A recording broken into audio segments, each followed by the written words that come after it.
Is there anything else that you think is just really important for creators in the day-to-day grind that they should be remembering when they're making their videos?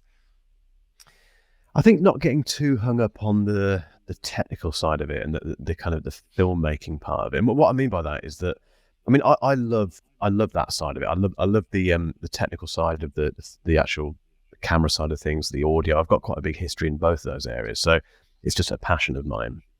But you can get a bit lost in that. You can get lost in, getting the perfect lighting, getting the sound perfect, and doing this, that, and the other. And I think some of the best videos that I've made have probably been the worst produced. So the ones that I've kind of done fairly off the cuff, the lighting hasn't been perfect. The audio may have been a bit too hot, or whatever. There's certain issues.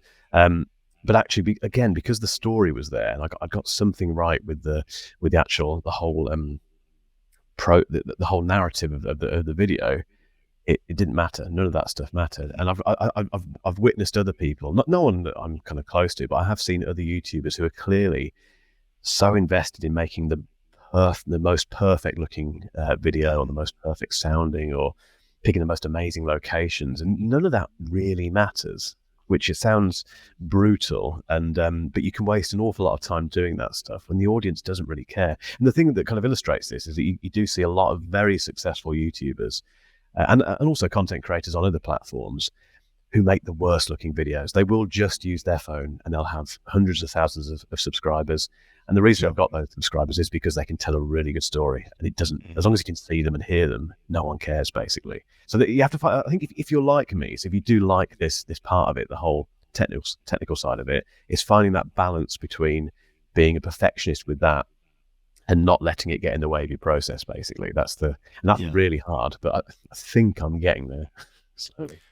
Oh yeah, you're crushing it. Clearly, you're doing lots of things right from looking at your channel, Mark. So I wouldn't worry too much.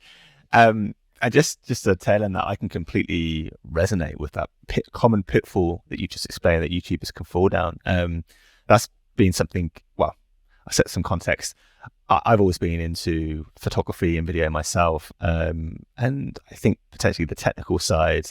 I've had a really strong interest in the technical side, and the more and more I'm talking to successful YouTubers like yourself and other YouTubers in the educational space, I'm realizing that I've probably over prioritized that side of, nice editing, transitions, and make sure the video is as good as possible. And really, it just comes, what I'm learning from speaking to yourself and other creators like you, is it comes down to connection with the audience and telling a good story. And that's the majority of what makes the impact on YouTube. So I can, talking from my own experience, I can definitely see how a lot of YouTubers fall down that trap of over prioritizing editing and visuals and sound and all that sort of stuff.